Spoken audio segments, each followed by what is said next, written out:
करेंगे जनजातीय असैनिक लोकप्रिय विद्रोह। बाबू, हम लोगों ने लास्ट क्लास तक में ये देखा कि किस प्रकार से पलासी, बक्सर जैसे युद्ध हुए और मैसूर जैसे क्षेत्रों को, मराठा जैसे क्षेत्रों को अंग्रेजी हुकूमत ने अपने कब्जे में लिया। हमने ये पढ़ा। तो शुरुआत में तो हम लोगों को एहसास नहीं हो रहा था कि अंग्रेज कर क्या रहा, लेकिन जब हमने रियलाइज किया कि भाई अंग्रेज हमारा शोषण करना शुरू किया, दैट मीन्स टैक्सेस में बढ़ोतरी, लगान में वृद्धि जैसी चीजें जो है हमें मजबूर कर रहा था कि हम विद्रोह को अंग्रेजों के खिलाफ करें। तो एक ऐसा विद्रोह जो जनजातीय असैनिक लोकप्रिय विद्रोह है, जो आज का हमारा टॉपिक है। इसको हम पढ़ने के लिए इसको 3 जोन में बांट के पढ़ेंगे। इसमें सबसे पहले हम बात करेंगे पूर्वी भारत का विद्रोह। पूर्वी भारत का विद्रोह सबसे पहला याद रखिएगा। पूर्वी भारत में जो विद्रोह हुआ, उस विद्रोह में सबसे पहला और महत्वपूर्ण विद्रोह जो है उसका नाम है सन्यासी विद्रोह।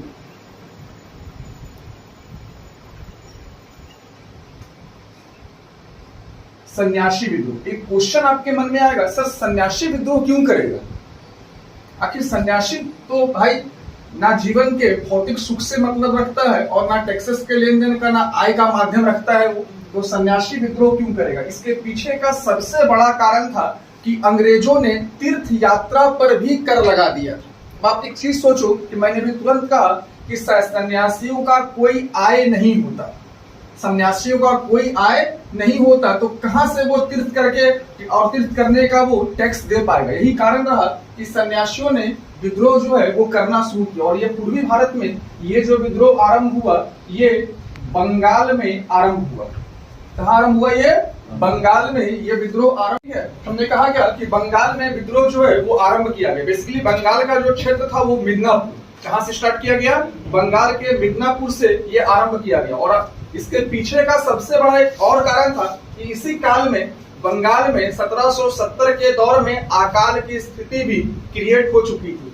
पूरा भारत का सन्यासी एक हुआ और अंग्रेजों के खिलाफ विद्रोह आरंभ किया। यहाँ पे विद्रोह में यहाँ पे उन्होंने ओम का नारा देना शुरू किया। यहीं पे पहली बार, याद रखिएगा, यहीं पे पहली बार एक नारा जिसे हम कहते हैं वंदे मातरम। ये वंदे मातरम का जो नारा है पहली बार, याद रखिएगा, पहली बार यहीं पे सन्यासियों के द्वारा दिया गया। यही वंदे मातरम जो है बाद में बंकिम चंद्र चट्टोपाध्याय ने अपनी पुस्तक आनंद मठ में लिखा और इसी वंदे मातरम को फिर हमने अपना राष्ट्र गीत के रूप में शामिल किया। तो लेकिन पहली बार जो नारा दिया गया, कब दिया गया? सन्यासियों के द्वारा सन्यासी विद्रोह में ये नारा को दिया गया। इसी तरीके से जिस प्रकार हम हिंदू धर्म में सन्यासियों की बात करते हैं, ठीक वैसे ही इस्लाम धर्म में जो विद्रोह हमारा होता है वो कहलाता है फकीर विद्रोह। क्योंकि जिस प्रकार हिंदू धर्म में सन्यासी, उसी तरह इस्लाम धर्म में कौन? फकीर। उनके साथ भी सेम समस्या, उनके साथ में क्या?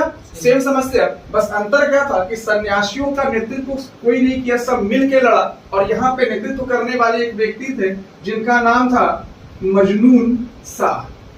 क्या नाम था? मजनून शाह ने इसका नेतृत्व किया। और सेम समस्या था, लगान में वृद्धि, मजार जाने पर प्रतिबंध जैसी चीजें यहाँ पर मौजूद रहा। इसी प्रकार से झारखंड में एक विद्रोह हुआ जिसको हम लोग कहते हैं चुआरिया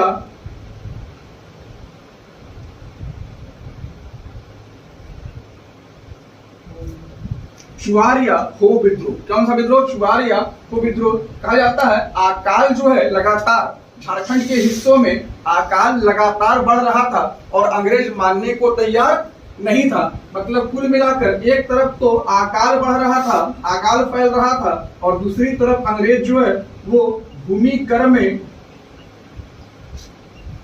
वृद्धि कर रहा था। तो कहीं ना कहीं भाई जो जनजाति, वो जनजाति जो हमारे झारखंड में है, उसको तो लगेगा कि भाई हम कहां से देंगे। इसका परिणाम यह निकला कि यहाँ पर धीरज और नरमुद्दीन नामक व्यक्ति